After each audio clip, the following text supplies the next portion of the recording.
तो पहले मैं वो पद जो मेरे मन में आ रहा है वो कह दूं।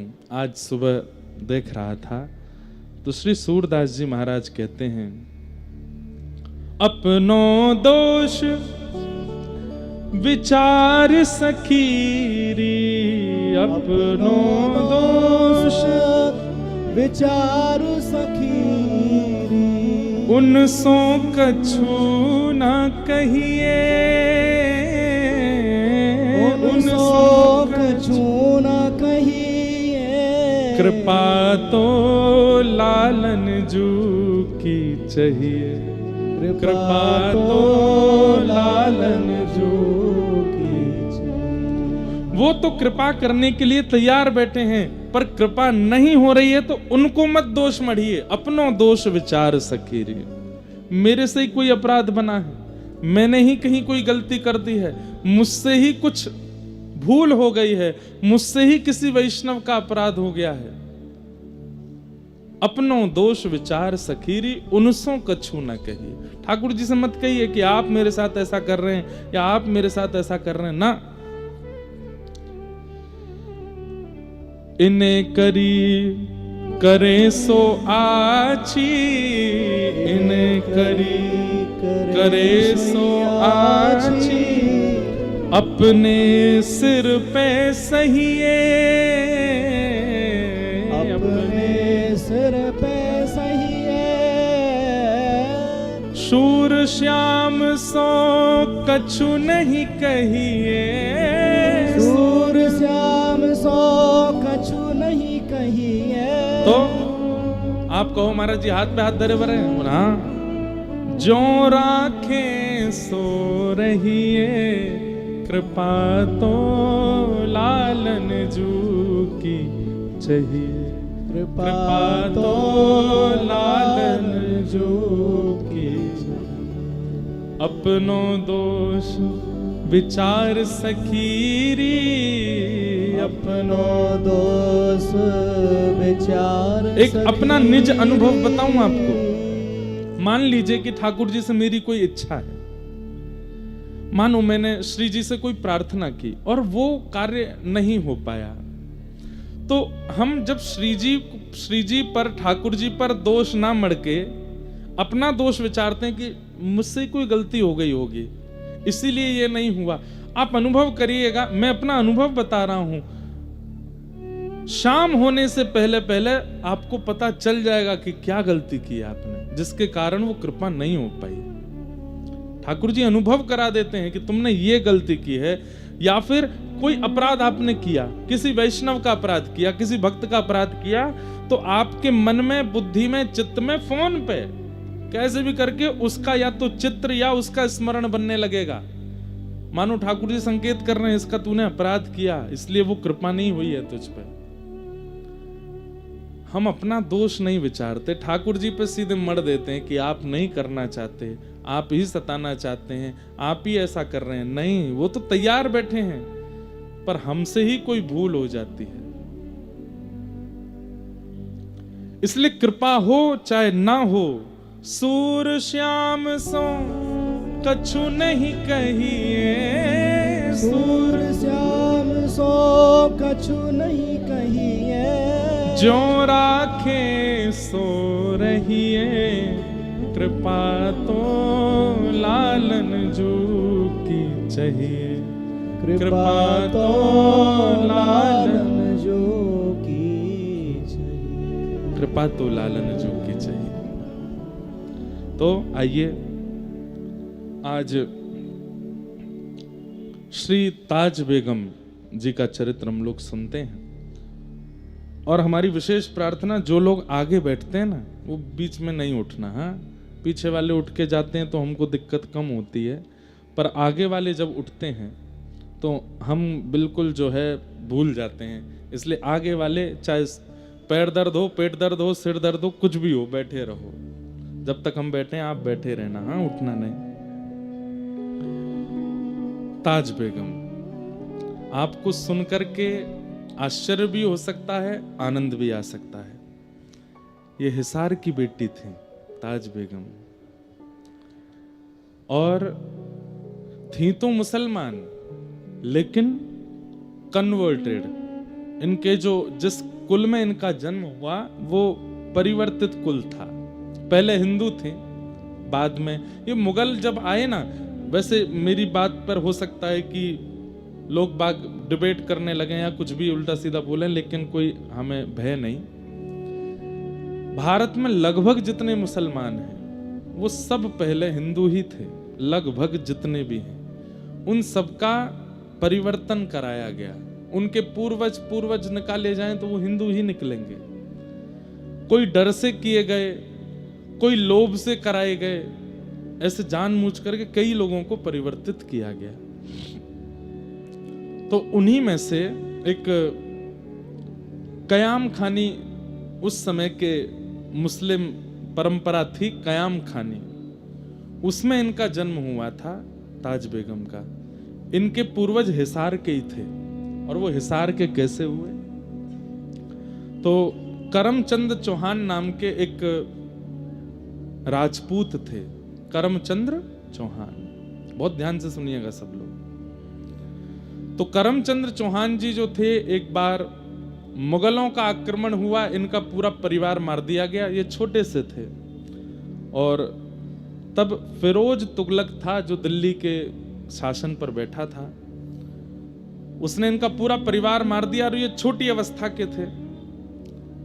तो प्राचीन काल में मुगल जब आक्रमण करते थे तो बड़े बड़े हिंदुओं को, राजाओं को मारते, उनके छोटे बालक अगर मिल जाते तो उनको मारते नहीं, उनका धर्मांतरण करके अपने उसमें ले लेते थे। तो उसी प्रकार ये करमचंद्र चौहान जी, ये इनका पूरा परिवार मार दिया गया, लेकिन ये बच गए, और इनको फिरोज तुगलक ने अपने पास रख लिया, और इनका नाम रखा कायम खान। इनका नाम बदल दिया, छोटे तो थे ही। और इनको फिर हिसार के सूबेदार थे सैयद नासिर, उनके पास इनको छोड़ दिया, आप इसको पढ़ाओ लिखाओ और हमारे धर्म की सारी बातें इसको बताओ। धीरे धीरे सैयद नासिर के साथ वो जब हिसार में रहने लगे तो उनको तो पूर्ण रूपेण सब अपने धर्म का ज्ञान हो गया। उम्र बढ़ने लगी, जो जो उनके नियम होते हैं वो सब वो करने लगे। लेकिन थोड़ी अवस्था होने पर जब उसने पूछा कि मेरे पूर्वज कौन हैं, तब किसी ने उससे बताया कि तुम्हारे पूर्वज तो चौहान थे, हिंदू थे, और इस प्रकार तुगलक ने तुम्हारा धर्मांतरण करा दिया। पूरी बात जब अपने पास्ट की उसको पता चली तो उसको बहुत दुख हुआ कि मैं हिंदू था, अब मैं तो बीच का रह गया, ना हिंदू हूं ना मुस्लिम हूं। तो इस प्रकार उसका वंश चला। तो उन लोगों को उस समय कयाम खानी कहते थे, क्योंकि कायम खां के ये लोग वंशज हैं। उसी वंश में ताज बेगम का जन्म हुआ। तो कयाम खां ने अपने वंश का नियम बना दिया, ये लोग होली भी मनाते थे, दीपावली भी मनाते थे, और ईद भी मनाते थे। क्यों? बोले जन्म से तो भैया हमारा रक्त जो है वो हिंदुओं का है, लेकिन धर्मांतरण के बाद हम मुस्लिम हैं, तो दोनों आदि ये करते थे। तो कयाम खानी वंश हुआ। कई कयाम खानी वंश के पूर्वज राजाओं का जब चरित्र आप पढ़ेंगे तो उसमें उनका नाम, जैसे कायम खान चौहान, ऐसे नाम भी है। तो ताज बेगम भी जो थी वो इस प्रकार इस वंश में जनी, कयाम खानी मुस्लिम थी। इनके पिताजी का नाम था फदल खान, और फदल खान के मित्र थे रायसल राजपूत। ये सब बताना इसलिए जरूरी है कि कहीं ना कहीं फिर हमारे मन में प्रश्न आता है कि किसी भक्त के चित्त में भक्ति का बीजारोपण हुआ कहां से फिर, इसलिए थोड़ा उसके वंश को समझना जरूरी है। तो कयाम खानी वंश में फादल खान हुए, उनकी बेटी थी ताज बेगम। फादल खान के एक राजपूत मित्र थे, उनका नाम था रायसल राजपूत, और रायसल राजपूत जो थे ये मधु पंडित जी के शिष्य थे, जिन्होंने वृंदावन में श्री गोपीनाथ जी को प्रकट किया। गोपी ग्वाल सब ही उर्धारे, प्यारो गोपीनाथ, मधु पंडित जिन कंठ लगायो। है रही जय जयकार, वृंदावन प्यारो वृंदावन। तो श्री वृंदावन के सप्त निधियों में जो तीसरे ठाकुर हैं श्री गोपीनाथ जी, उनको जिन्होंने प्रकट किया श्री मधु पंडित, वो रायसल राजपूत राजा के गुरुजी थे। तो उस नाते से फदल खां जो था वो मधु पंडित जी को भी मिला और गोपीनाथ जी के उसने दर्शन किए। गोपीनाथ जी का जब वो दर्शन करने आया तब उनकी पुत्री यानी कि ताज बेगम बहुत छोटी सी थी, और श्री गोपीनाथ जी की मधुर झांकी जब ताज बेगम ने पहली बार देखी, पिता के साथ आई थी, कुछ जलने की सी दुर्गंध आ रही है आसपास से। कोई तार वार तो नहीं जल रहा है? अच्छा,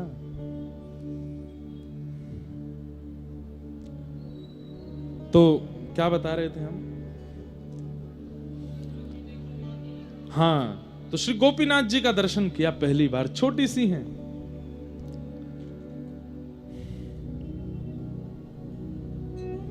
तो बड़ी असहनीय दुर्गंध है, क्या है? कुछ जल रहा है क्या आसपास पीछे?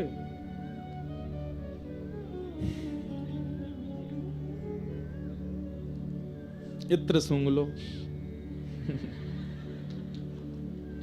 ऐसी कथा कह लें हम। हे मेरे नाथ रक्षा करो।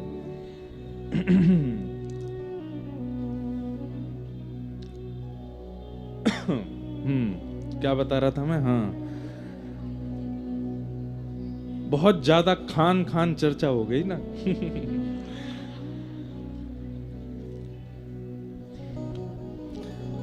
तो सुनिए सुनिए सुनिए। हाँ, तो पहली बार गोपीनाथ जी को देखा। अब यहां फदल खान दर्शन करने नहीं आए थे, वो तो रायसल राजपूत थे, उनसे मिलने आए थे, और रायसल राजपूत मधु पंडित जी से मिलने गए थे। तो बस वहां उन तीनों की चर्चा चल रही थी किसी बात पर। यहां ये खेलती खेलती आंगन में, और ताज बेगम अंदर चली गई, और अंदर जाकर के जब ठाकुर जी का इसने दर्शन किया, बस दर्शन करके मानो जैसे गोपीनाथ जी बात कर रहे हों, गोपीनाथ जी को भा गई। भैया देखो, आप कितने भी भक्त चरित्र उठा के देख लीजिएगा, जितने भी भक्त बने हैं जिनके चरित्र व्यासपीठ से गाए जा रहे हैं, या तो वो ठाकुर जी ने स्वीकार किए हैं। भाई हम सब ठाकुर जी को स्वीकार करते हैं, पर हम पर ऐसी कृपा नहीं होती। दो ही भक्तों के चरित्र व्यासपीठ से सुनाए जाते हैं, सुने जाते हैं, पढ़े जाते हैं। पहले वो जिनको ठाकुर जी ने स्वीकार किया, दूसरे वो जिनको गुरुदेव ने स्वीकार किया।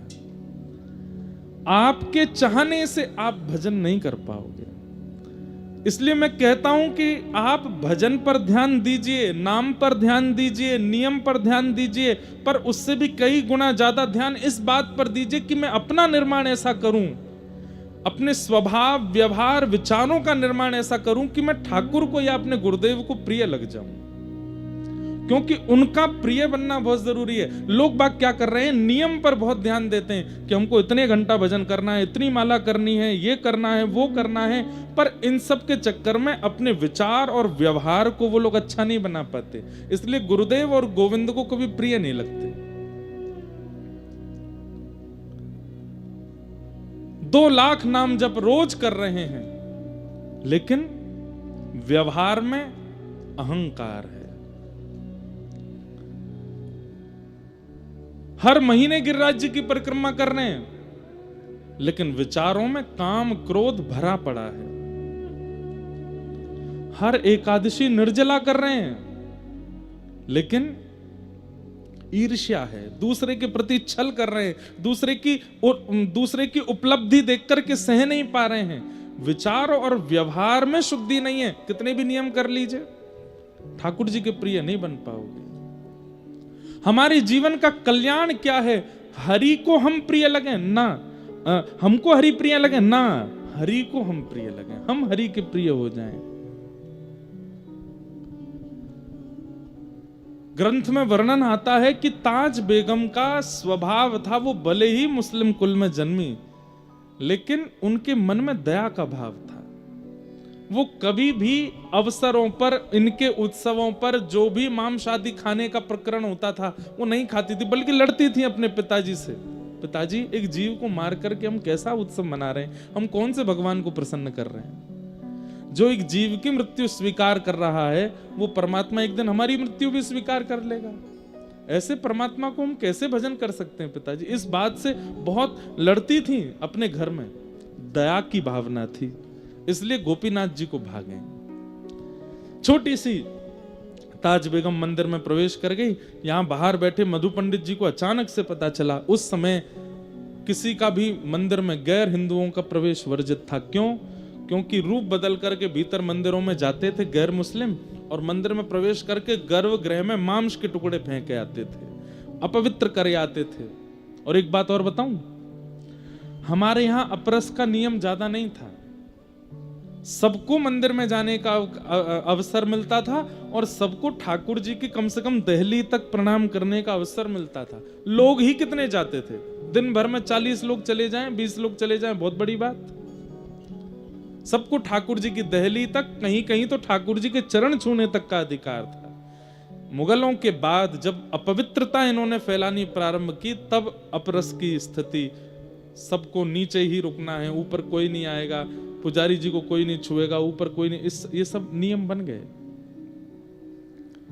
मधु पंडित जी ने जैसे ही देखा कि ये फादल खान की बेटी भीतर घुस गई, उन्होंने तुरंत रायसल राजपूत से कहा, ये गलत है, लेके आओ। बस यहां मानो जैसे वो धीरे धीरे जा रही थी, गोपीनाथ जी उसको इशारा करके अपनी ओर बुला रहे थे, ताज बेगम जा रही थी, इतने में ही रायसल आए और हाथ पकड़ के बाहर ले आए। वो कहती रही कि वो मुझसे कुछ कह रहे थे, वहां कोई है अंदर, लेकिन किसी ने उनकी नहीं सुनी, ले गए। ये प्रथम बार मिलन हुआ ताज बेगम का ठाकुर जी से, बस एक अनुभूति जैसी हुई। उसके बाद धीरे धीरे ताज बेगम बड़ी हुई, मदरसों में जाके पढ़ती थी, अपने धर्म के ही सब चीजें वो सीखने लगी, करने लगी, धीरे धीरे सब उनका हुआ, बड़ी हुई। एक बार फादल खान को अकबर ने दिल्ली बुलाया और फादल खान अपनी पुत्री ताज बेगम को लेकर के गए।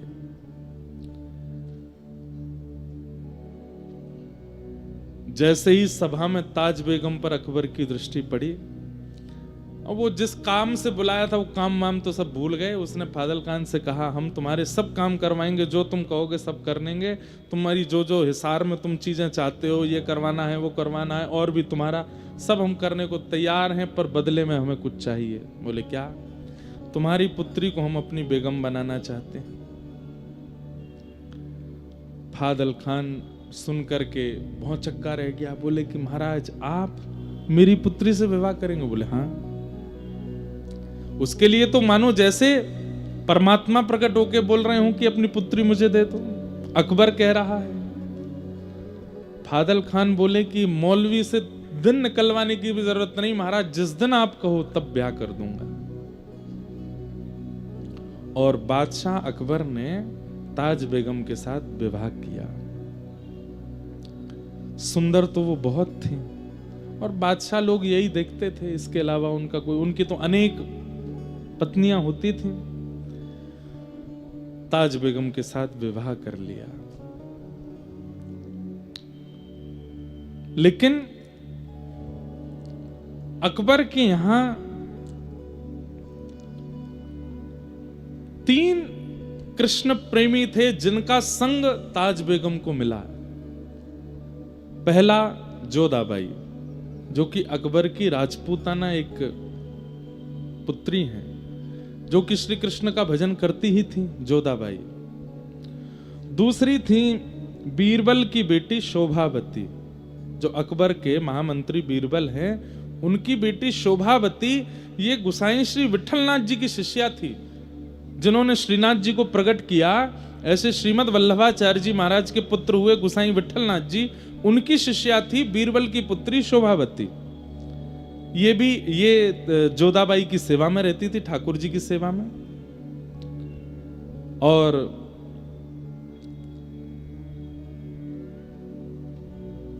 तीसरी हुई वृंदावन दास जी, एक थे, उनकी बेटी लीलावती। ये 3 अकबर के महल में कृष्ण भक्ता थीं। और ये पूरे महल के सब कार्यों से बस छिप छिपा करके एकांत में तीनों इकट्ठी होती थीं। और यहां शोभावती गुसाई जी से जो कथा सुन के आती थी वो जोधाबाई को और लीलावती को बैठ करके सुनाती थी। एक दिन एक कोने में बैठ करके कथा चल रही थी और शोभावती कथा सुना रही थी। वृंदावन उद्धव प्रसंग, श्री उद्धव जी वृंदावन गए हैं, व्रज गोपियों की सुध लेने के लिए वृंदावन गए हैं। और बस वही प्रसंग कहते कहते नंद बाबा की स्थिति, यशोदा मैया की स्थिति, गोपियों की स्थिति, सखाओं की स्थिति, वृंदावन की स्थिति, यमुना जी की स्थिति कहते कहते श्री किशोरी जी की स्थिति जब कहने लगे, जोधाबाई और लीलावती तो मानो जैसे रो रो करके बेहाल हो रही थी। और उसी समय ताज बेगम नई नई आई है, महल देख रही थी, पूरा घूम रही थी, एक एक कोने देख रही थी। ताज बेगम वहां पहुंच जाती है और वहां पहुंच करके चुपके से देखती है कि ये सब रुदन क्यों कर रहे हैं, इनके रुदन का कारण क्या है। और बैठी बैठी बस वो बाहर से सुनने लगी कि क्या बात है। और शोभावती के मुख से, जब किशोरी जी के मुख से गाया गया भ्रमर गीत, मधुपक तब बंधो मास्पशांग्रिम सपत्न्या कुछ विलुलित माला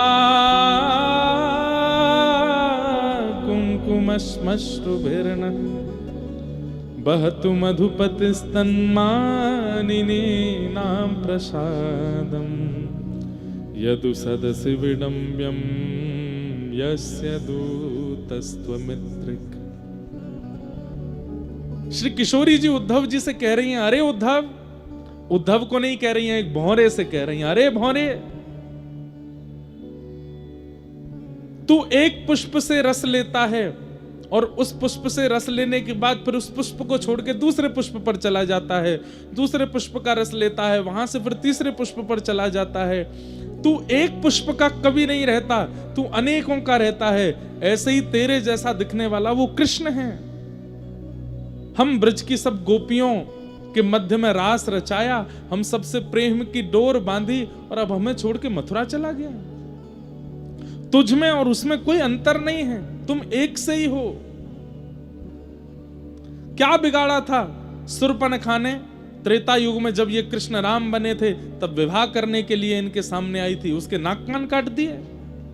अरे इनकी शरण में आने वालों के साथ ही ऐसा ही व्यवहार करते हैं। किशोरी जी उस भ्रमर को डांट रही हैं और सब सखियां बैठ के सुन रही हैं। ये कथा शोभावती सुना रही है जोधाबाई और लीलावती को, और बाहर बैठी बैठी सुन रही हैं ताज बेगम। जैसे जैसे वो कृष्ण नाम बोलती हैं तैसे तैसे मानो ताज बेगम के पूरे शरीर में जैसे कोई स्फूर्ति जैसी आ जाती हो। अचानक से कृष्ण कृष्ण कृष्ण कहते जब किशोरी जी आर्तनाद करने लगी, रुदन करने लगी, और ये बात जब शोभावती सुना रही थी तो मानो जैसे बाहर बैठी हुई ताज बेगम का मन स्थिति ऐसी विचलित होने लगी। तभी वहां पास में रखे किसी वस्तु का स्पर्श हुआ, जोर की आवाज हुई, भीतर का जो ध्यान था वो टूट गया। उठ करके लीलावती बाहर गई तो देखा वहां पर मूर्छा अवस्था में पड़ी है ताज बेगम। तीनों उसको लेकर के भीतर आए। शोभावती बोली, ये स्थिति तो किसी अत्यंत प्रेमी की होती है। नेत्रों में आंसू हैं, मुख कंपायमान हो रहा है, शरीर पूरा ज्वर से चल रहा है, ये स्थिति इसकी कैसे हो गई? हे जोधाबाई, मुझे लगता है कि ताज बेगम कहीं ना कहीं किसी ना किसी रूप में हमारे प्रियतम से जुड़ी हुई है, तभी ऐसी स्थिति इसकी बनी है। ये प्रेम पुलकित लक्षण सामान्य रूप से किसी के अंदर प्रकट नहीं होते जो इसके अंदर प्रकट हो रहे हैं। जल का छिड़काव किया। ताज बेगम जब होश में आई पूछा तुम ऐसी क्यों हो गई थी? ताज बेगम कहती है आप जो यहाँ बैठ करके सुना रही थी, मुझे नहीं पता वो कौन है, मुझे नहीं पता उद्धव कौन है, मुझे नहीं पता वो गोपियां कौन है, ये वृंदावन, ये मथुरा, ये सब क्या है। बस मुझे एक बात याद है कि मैं बाल्यकाल में अपने पिता के साथ वृंदावन गई थी और वहां मैंने एक झांकी देखी थी। शोभावती बोली थोड़ा बताओगी कैसी झांकी? बोला हाँ वो झांकी तो मुझे आज भी अनुभव होती है। कैसी झांकी थी? बोले सिर पर मुकुट धारण था, कमल जैसे सुंदर नेत्र थे, मधुर मुस्कान थी, ऐसे भुजा में वंशी धारण की हुई थी, पीतांबरी पहनी हुई थी और पैर कुछ टेढ़े से धारण कर रखे थे, सीधे नहीं खड़े थे वो, और मुझे अपनी ओर इशारा कर रहे थे। शोभावती, जोधाबाई और लीलावती तीनों सुनकर के रुदन करने लगी और बार बार ताज बेगम को हृदय से लगाने लगी। अरे तुम तो चुनी हुई हो, तुम तो पहले ही स्वीकार कर ली गई हो। ताज बेगम बोली मैं नहीं जानती इन सब के बारे में ज्यादा, पर पता नहीं क्यों आपके मुख से वो बात सुनना, आप लोगों की यह स्थिति देखना, मुझे मन कर रहा था कि आप शांत ना हो और मैं उसे सुनती रहूं। आप जब वर्णन कर रही थी मेरे चित्त में अपने आप प्रकट हो रहा था कि कोई नदी बह रही है, सुंदर सुंदर वृक्ष वल्लरियां हैं, सुंदर पर्वत हैं और वहां नील कांति का कोई व्यक्ति घूम रहा है, उसका मुख नहीं दिख रहा था। ये सारे अनुभव होना सामान्य बात नहीं थी एक जोधाबाई के लिए जो मदरसों में पढ़ी है, जिसने पूर्ण रूपेण संपूर्ण मुस्लिम भावों को अपने जीवन में रखा है। वो कैसे अनुभव कर सकती है इन बातों का? ठाकुर जी ने चुना है उसे। अब तो 3 से 4 हो गई और शोभावती, लीलावती, जोधाबाई जब जब कीर्तन भजन करती हैं, ताज बेगम बैठ करके सुनती और सुन के खूब रोती है। लेकिन ताज बेगम अकबर को इतनी प्रिय थी, वो ज्यादा देर अपने से दूर उसको रहने नहीं देते थे और ये घूम घूम करके आती और बस इनसे योजना बनवाती कि कैसे भी मुझे उनसे दूर लाओ। जोधाबाई के ठाकुर जी का उत्सव होता, ताज बेगम खूब उसमें आनंद करती। यही कथाओं की श्रृंखला चलती गई और चलते चलते कुछ समय वर्ष निकल गया। आज ताज बेगम शोभावती से कहती है मुझे ऐसा क्यों लगता है कि मैं एक जगह रुक गई हूं, उससे आगे नहीं बढ़ पा रही हूं। मैं एक स्थान पर ही, एक भाव में ही हूं, उससे ऊपर मेरे भाव जा नहीं पा रहे हैं। आप नित्य कथा सुनाती हैं पर मेरी स्थिति एक ही जगह, मानो जैसे मैं कहीं फंस गई हूं। उससे आगे बढ़ने का, इस पथ पर और आगे जाने का, जिस प्रियतम की आप चर्चा सुनाती हैं उनसे और मिलने का और क्या उपाय हो सकता है? तब शोभावती कहती है गुरु आश्रय, शरणागति, गुरु दीक्षा, ब्रह्म संबंध, यही हैं वो नियम जिनसे कोई गुरु तुम्हें स्वीकार, मतलब भगवत प्राप्त व्यक्ति तुम्हें स्वीकार करे तो तुम्हारी गति बढ़ने लगेगी। ताज बेगम बोली मुझे गुरु कैसे मिलेंगे? बोले मेरे गुरुदेव गुसाई श्री विठलनाथ जी हैं, तुम चाहो तो उनसे दीक्षा ले लो। बोले कैसे लूंगी मैं? मुझे कभी बादशाह जाने नहीं देंगे और बादशाह आप लोग जानते हैं कि वो 24 घंटे मेरी पहरेदारी सी करते रहते हैं, पूछते रहते हैं कहां है ताज, कहां है ताज, कहां है। उन्हें 24 घंटे मैं चाहिए हूं। इन सबके बीच से निकल करके गुरु आश्रित होना ये कैसे होगा? बहुत ध्यान से सुनिए, आज पहली बार हम इतने विस्तार से सुना रहे हैं ताज बेगम का चरित्र। तब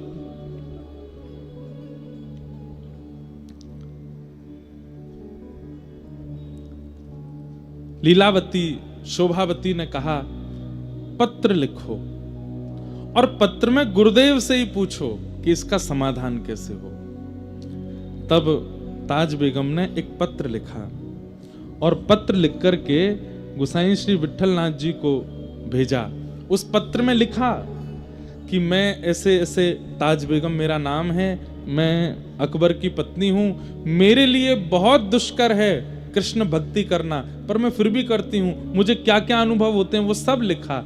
अंत में कहा गुरुदेव मैं बस आपकी दीक्षा ग्रहण करना चाहती हूं, उसके लिए मुझे मेरे पति को अपने वश में करना है, उनको वश में करने के लिए कोई टोना टोटका बताओ। गोसाई श्री विठलनाथ जी ने जब पत्र देखा और पत्र में जिन जिन भावों की स्थिति उसने बताई थी उससे वो समझ गए थे। बोले इसने नहीं चुना है ठाकुर जी को, ठाकुर जी ने चुना है इसे। बंधुओं, महीने 2 महीने में अधिकतर वृंदावन के स्वप्न आना, बार बार यमुना जी का दर्शन होना, बार बार वृंदावन रज की स्मृति होना, बार बार व्रजवासी और ब्रज के रसिक संतों का स्वप्न में आना, अनायास ही बिना किसी प्रयोजन किसी प्रयास के व्रज से कोई सामग्री घर आ जाना। और जब जब आप अपना फोन भी देखो या कुछ भी, मतलब ये कोई कोइंसिडेंस जैसा हो कि जब जब आप कुछ भी आधुनिक यंत्र भी खोलते हैं तो कोई व्रज की चर्चा या व्रज का भाव ही सुनाई देता है। और इसमें सबसे विशेष है कि स्वप्नावस्था, आपकी निद्रा अवस्था में व्रज बार बार आपके चित्त में आता है, तो कहीं ना कहीं गुरु या गोविंद के द्वारा आप स्वीकार किए जा चुके हो, ये उसका प्रमाण है। ताली तो आपने ऐसे बजाई जैसे सबको स्वप्न आता है वृंदावन का, नहीं। महीने में 1 बार आ गया, 2 महीने में 2 बार आ गया, ये नहीं, बार बार आता है, बार बार स्मृति होती है वृंदावन की। कुंज गलियों का अनुभव होता है, कभी निधिवन राज का दर्शन, कभी वृंदावन के श्री सेवा कुंज का दर्शन, कभी श्री राधा रमन लाल जी का दर्शन, कभी राधा वल्लभ जी का दर्शन, और नहीं तो वहां के रसिक संतों का दर्शन, वहां के ब्रजवासियों का दर्शन। और वृंदावन भी आज वाला वृंदावन नहीं, या वो वाला वृंदावन नहीं जो आप पहले देख करके आए हो, भीड़ भाड़ है, लोग बाग मार काट मची है दर्शन की, नहीं। एक अलग सी अनुभूति होती है, परम शांत, परम सौम्य, परम शीतल वृंदावन का अनुभव स्वप्न में बार बार होता है, या जिस धाम पर आपकी निष्ठा है वहां का अनुभव होता है। तो गुरु गोविंद के द्वारा आप स्वीकार किए जा चुके हो, बस बताइएगा नहीं किसी को, होने दीजिए, होने दीजिए उस अनुभूति को, बार बार होने दीजिए उस चिंतन को। थोड़ा जागृत अवस्था में नियम बना लीजिए, व्रजरज लगाया कीजिए, थोड़ा नाम जप बढ़ा दीजिए, गुरुदेव के द्वारा प्रदत्त मंत्र बढ़ा दीजिए, ठाकुर जी की सेवा बढ़ा दीजिए, बीच बीच में वृंदावन, ये सब गोपनीय रूप से करना है, बताइए मत, होने दीजिए उस अनुभव को। एक दिन वही अनुभव एक ऐसी स्थिति पर ले जाएगा जिस स्थिति की प्राप्ति के लिए तरसते हैं वैष्णवजन। बस एक चीज का ध्यान रखना है, रस बतावे से रस घटे, बताना नहीं है। अभी अयोध्या जी में था मैं, ये तो मैं अपना अनुभव भी बताऊंगा। तो अयोध्या जी में कनक बिहारी जी हैं, जैसे हमारे वृंदावन के लीला बिहारी हैं, ऐसे अयोध्या के कनक बिहारिणी बिहारी बड़ी लीला करते हैं। तो वहां के पुजारी जी बहुत प्रेम करते हैं मुझसे, मुझे मिले। मतलब आप ये सोच लीजिए, रामानंदी संप्रदाय के जितने भी शीर्ष संत हैं, आप मलुकपीठ वाले महाराज जी के आगे कनक बिहारी जी का नाम ले दीजिए, उनके नेत्र सजल हो जाते हैं। रामानंदी संतों के आगे अयोध्या के श्री कनक बिहारी जी का केवल स्मरण कर कह दीजिए वहां से प्रसाद लाएं, वो झूम उठते हैं। वहां के पुजारी जी अभी बैठे थे, तो मैंने उनसे पूछा, मैंने कहा महाराज जी, श्री राघव जी का अनुभव तो होता है, क्योंकि प्रेम रामायण में और भी कई जगह पर कनक बिहारी जी की बड़ी लीलाएं हैं। ये वही कनक बिहारी जी हैं जिनको श्री कृष्ण ने द्वापर युग में अयोध्या आके अपने हाथ से स्थापित किया। और एक बात सुनाऊं, कितनी मधुर बात है। भगवान रुक्मणी जी की जिद थी कि मुझे अयोध्या दर्शन करना है, तो भगवान रुक्मणी जी को लेकर अयोध्या गए। और जब अयोध्या गए तो अयोध्या में जाकर के प्रभु श्री कृष्ण ने जब राम विग्रह का दर्शन किया, अपने राम स्वरूप का दर्शन किया, तो श्री कृष्ण के नेत्र सजल हो गए। रुक्मणी जी बोली, आप इतने भावुक क्यों हो गए?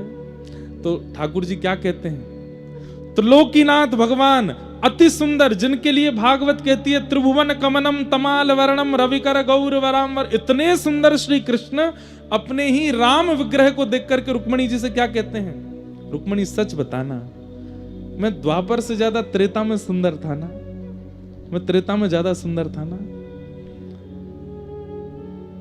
रुक्मणी जी कह रही हैं आपकी सुंदरता पर तीनों लोग वारे वारे जाते हैं, आप जिसको देख करके भावुक हो रहे हो निश्चित है कि वो आपसे तनिक सुंदर तो हैं। मतलब राम जी इतने सुंदर थे कि श्री कृष्ण भी उन पर वार रहे हैं, श्री कृष्ण भी उसको देख के मोहित हो रहे हैं, इतने सुंदर थे राघव जी।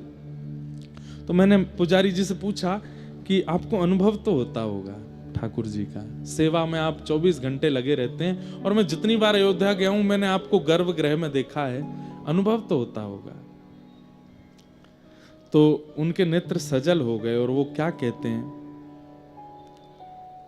कुछ साल पहले अनुभव होने बंद हो गए। मैंने कहा क्यों? बोले क्योंकि मैंने सारे अनुभव दुनिया को बता दिए। मेरे को जितनी अनुभूतियां होती थी सियाजू की, श्री राघव जी की, बहुत अनुभूतियां होती थी, अब तो मुझे डर लगता है बताने में। क्यों? सालों हो गए, मैं रोने लगता हूं कभी कभी कि हे राघव जी क्या अपराध हो गया, आप क्यों अनुभव नहीं कराते? तब बोले स्वप्न में एक दिन आवाज जैसी आई कि अनुभव तो कराना चाहते हैं पर तुम प्रचार कर देते हो। ठाकुर जी को आपकी अनुभूति का प्रचार उनको अच्छा नहीं लगता, वो चाहते हैं कि आपके साथ कोई लीला करें, पर आपका जब देखते हैं कि आप सब जगह बता देते हो कि क्या अनुभव स्वप्न में हुआ, क्या अनुभव वहां हुआ, वृंदावन गए तो क्या हुआ, बरसाना गए तो क्या हुआ, संतों को बताने दीजिए, कथावाचकों को बताने दीजिए, आप मत बताइए, वो उससे रस घटेगा, अनुभूति होनी बंद होगी। तो जब पत्र में लिख करके गुसाई जी से पूछा कि ये मेरी स्थिति है, अंत में लिखा कोई टोना टोटका बताइए जिससे मेरे पति मेरे वश में हो जाएं और ये मुझे आपके शरणागति लेने की आज्ञा दे दें।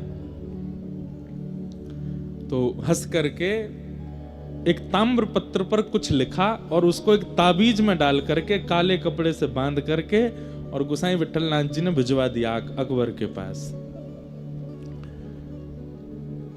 ताज खां के हाथ जब वो पड़ा तो बोले कि ये ताबीज भेजा है गुसाई जी ने और लिख दिया था कि इसको अपने पति के गले में बांध दो। ताज खां से प्रेम तो करता ही था अकबर। गई और जाकर के पति से कहा देखो आपको नजर ना लगे, आपको कोई इतने, आप युद्ध में जाते रहते हो, आपकी सुरक्षा के लिए मैंने एक ताबीज बनवाया है, आपको पहना दूं। वो प्रेम तो इतना करता है, अरे तुम जो चाहे को लाओ पहना दो, गले में पहना दिया। अब अकबर की 1 2 3 4 नहीं अनेकों पत्नियां थीं, वो सब ताज बेगम से चिढ़ती थी। उन सब ने ये देखा कि इसकी कोई ऐसी बात निकाल के लाओ कि जो हम अकबर को बताएं तो वो इसको त्यागे। तब किसी ने बताया, बोले कि जोधाबाई तो हिंदू है, उसको तो अकबर ने आज्ञा दी है कि तुम अपना भजन कीर्तन करो, पर मैंने देखा है लीलावती शोभावती और जोधाबाई की सत्संग में छुप करके ये भी जाती है। और कहीं ना कहीं अकबर के गले में जो ताबीज है इसने किसी हिंदू फकीर से बनवा के मंगवाया है अकबर को अपने वश में करने के लिए। ये बात जाकर के अकबर को बता दी। अकबर ने ताज बेगम को हाजिर किया, बोले ये ताबीज किसी हिंदू फकीर ने बनाया, क्या ये बात सत्य है? ताज बेगम बोली जी ये सत्य है। और क्या तुम जोधाबाई के सत्संग में और वो लीलावती शोभावती की कथा होती है तुम उसमें जाती हो? हाँ मैं जाती हूं। बोले दंड तो तुमको दूंगा, लेकिन पहले मैं ताबीज खोल के इसके अंदर क्या लिखा है, क्या डाला है वो देखूंगा। और ताबीज खोल करके उसने अंदर से पत्र जब निकाला तो अंदर क्या लिखा था उसमें, कामन तामन टोटका, गुसाई जी विठलनाथ जी ने लिखा है, कामन तामन टोटका यह सब डारो धोए, पिया कहे सो कीजिए, आप ही ते बस होए। क्या लिखा था कि ये कामन तामन टोटका टोना आदि इन सबको छोड़ो, तुम्हारा पति जो कहे वो करो, उसी में तुम्हारी भलाई है, ये लिखा था उसने। ये पढ़ करके अकबर तो बड़ा खुश हुआ, बोले फकीर तो बहुत अच्छे हैं, इन्होंने तो स्पष्ट लिख दिया है कि ये टोना टोटका वगैरह इन पे भरोसा मत करो, पिया कहे सो कीजिए, आप ही बस हो। मेरा मन हो रहा है, अरे ये ताबीज तो बहुत अच्छा है, ये ताबीज तो तुम सब इसकी शिकायत, तुम सबको भी ऐसे ताबीज बनवाना चाहिए, पिया कहे सो कीजिए। गुरु कृपा कैसे होती है? मेरा मन हो रहा है इनसे मिलने का कि कौन है ये फकीर, कौन है? ताज बेगम का तो हाथ पैर कांपने लगा, कैसी गुरु कृपा? ताबीज में ऐसा क्या लिख के दिया है कि वो राजा के मन में, अकबर के मन में आ गया कि मुझे मिलना है इनसे?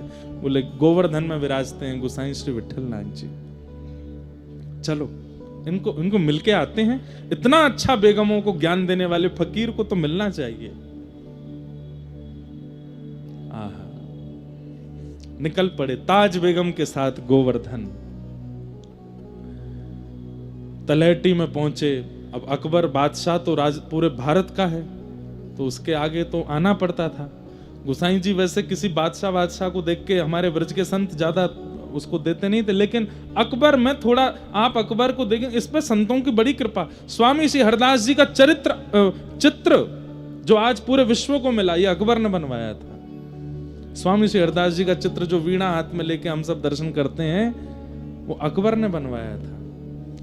और कहते हैं जहां पर अकबर बैठ के नमाज पढ़ता था, वहां पर मीराबाई का और गोस्वामी तुलसीदास जी का और स्वामी श्री हरदास जी का, इनके चित्र लगे रहते थे। इनका नित्य दर्शन करता था वो। गोसाई श्री विठलनाथ जी के पास गए, वहां जाके उनका दर्शन किया, सब बातचीत हुई। लेकिन गोसाई जी तो अंदर की बात जानते हैं कि ताज बेगम तो चरणाश्रित होने आई है। तब कहा कि आपकी बड़ी कृपा है, आपने मेरी पत्नी को, ये ज्ञान तो सबको मिलना चाहिए, आपने बहुत अच्छा लिखा, मेरा मन हो गया आपसे मिलने का। तब उन्होंने कहा, आपको नहीं पता है पर मैं आपको बता देता हूं, आपकी जो गृहिणी है ताज, इसमें जन्म सिद्ध भक्ति के गुण हैं हमारे ठाकुर के प्रति। अकबर ताज की ओर देखे, ताज बेगम कुछ ना कहे। क्या ये सत्य है?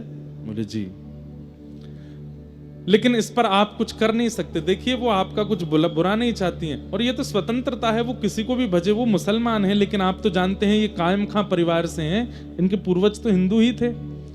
इनके मन में थोड़ा कृष्ण भक्ति है, तो ये चरणाश्रित होना चाहती हैं, मुझे करने दीजिए।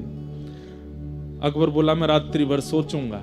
लेकिन अकबर के ऊपर भी कैसी कृपा, रात भर सोच के उसने सुबह आज्ञा दे दी। बोले ठीक है, तुम इनसे गुरु दीक्षा ले लो।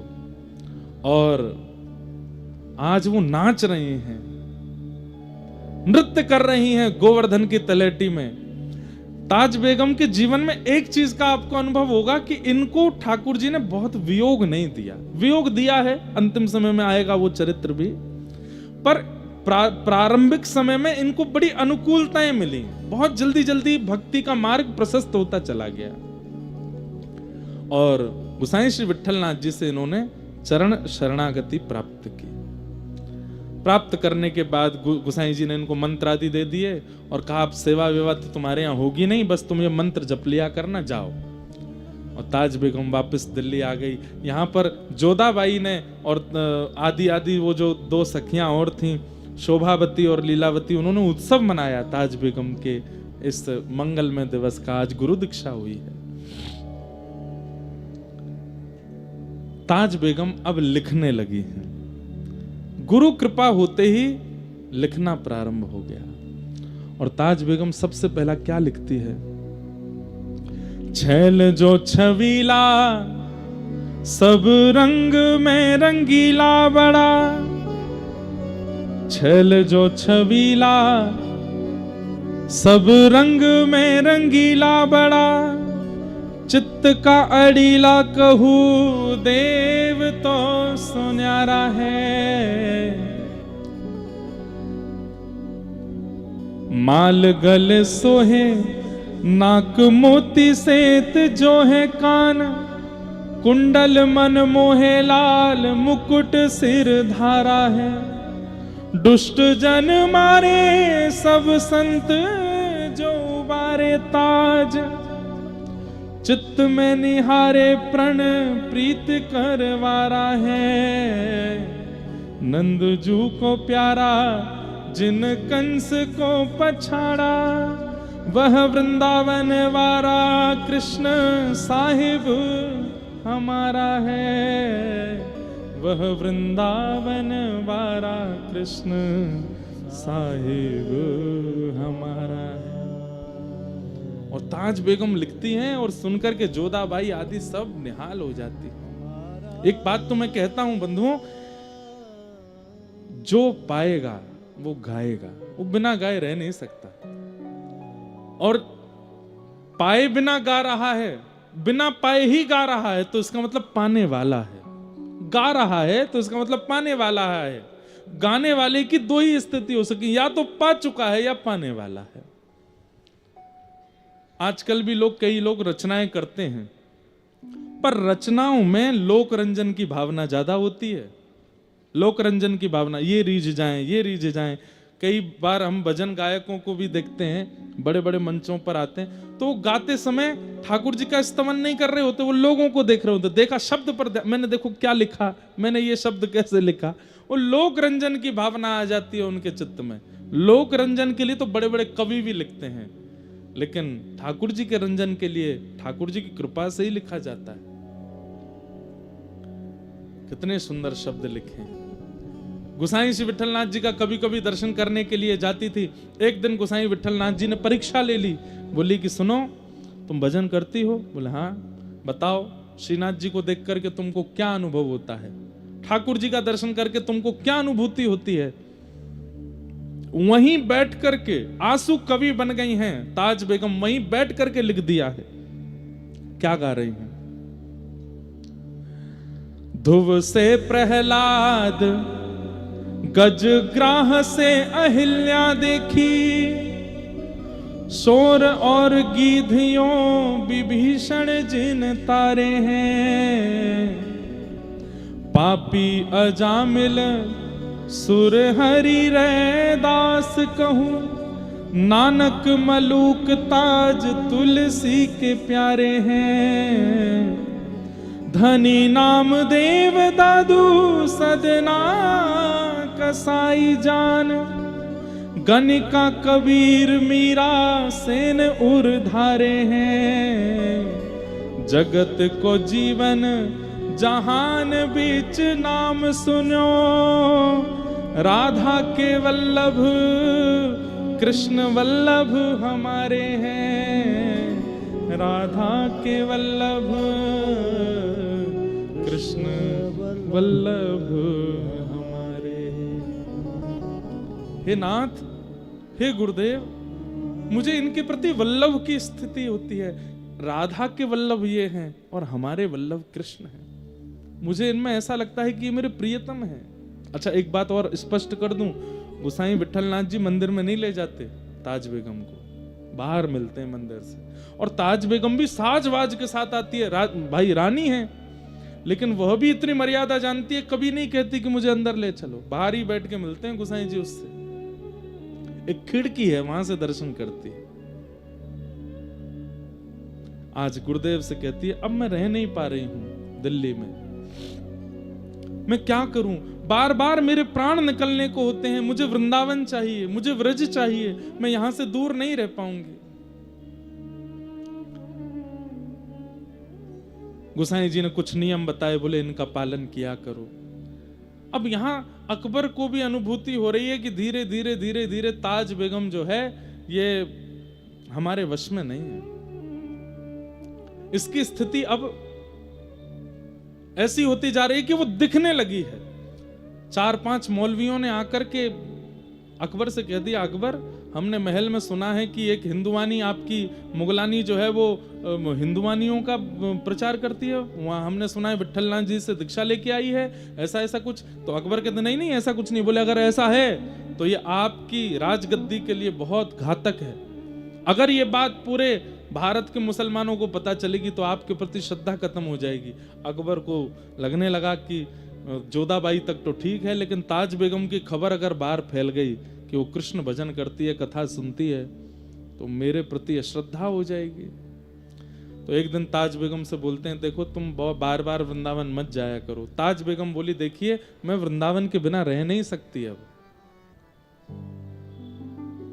मैं वृंदावन के बिना रह नहीं सकती।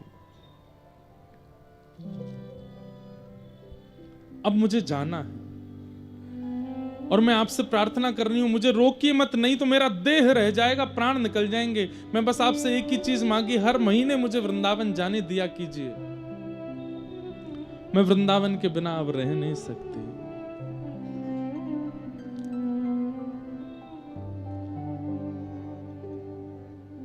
कन्हैया कन्हैया पुकारा करेंगे,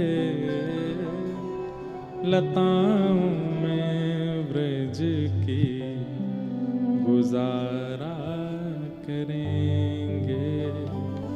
कन्हैया कन्हैया पुकारा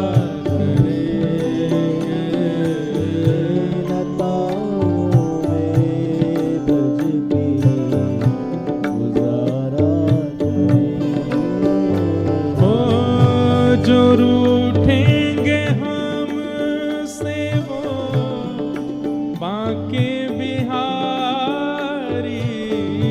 जो रूठेंगे हमसे वो बांके बिहारी।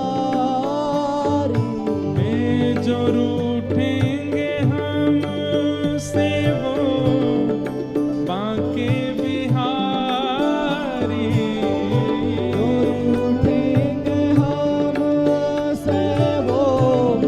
बांके बिहारी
करेंगे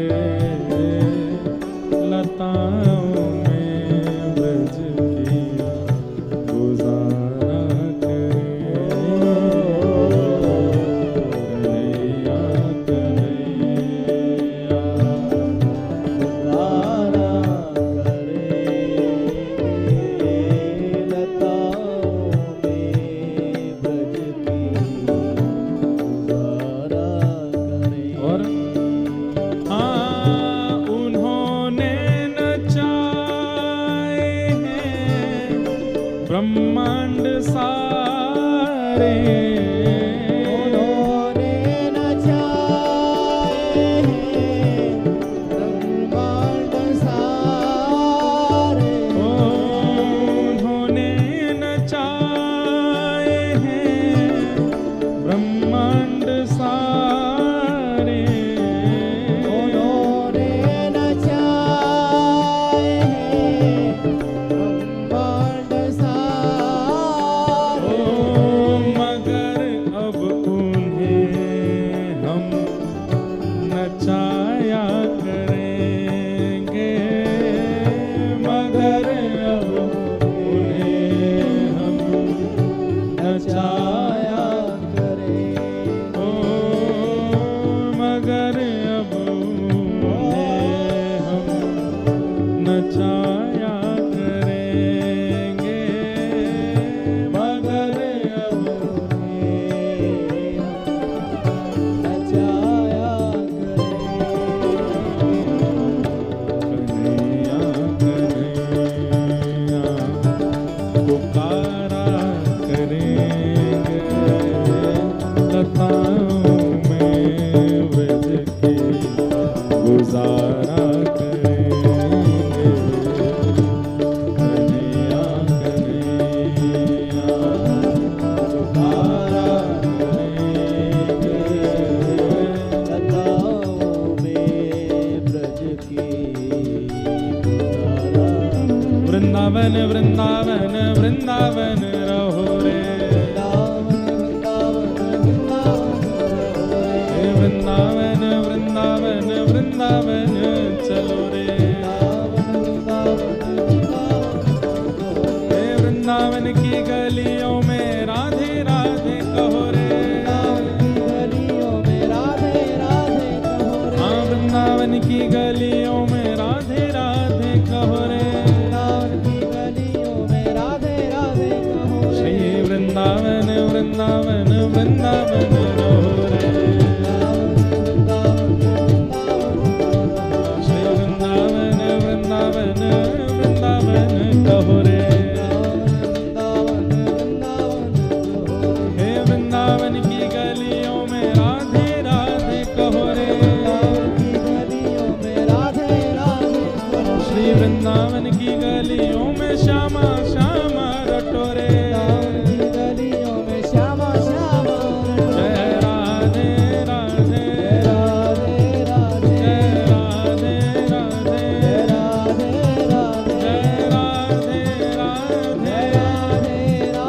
श्री राधे राधे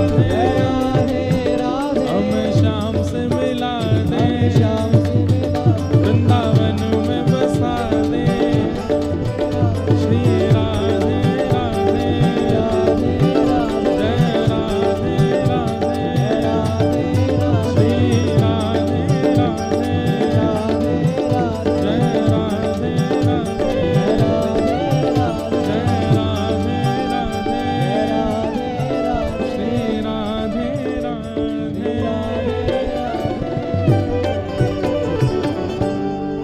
उन्हें प्रेम डोरी से हम बांध लेंगे उन्हें प्रेम डोरी से हम बांध लेंगे ओ फिर वो कहाँ भाग जाया करेंगे फिर वो कहाँ भाग जाया करेंगे कन्हैया कन्हैया पुकारा करेंगे लताओं में ब्रज के गुजारा करेंगे। कन्हैया कन्हैया बैठ जाओ। पुकारा करेंगे, लताओं में ब्रज की गुजारा और करेंगे। ताज बेगम की स्थिति देख करके अकबर ने ये निर्णय ले लिया कि बाकी सब मेरी पत्नियां तो दिल्ली रहेंगी, ताज को मैं आगरा के किले में रखूंगा। और ताज बेगम को लेकर के आगरा चले गए ताकि बाकी मुसलमानों की नजरों से ये दूर रहे, क्योंकि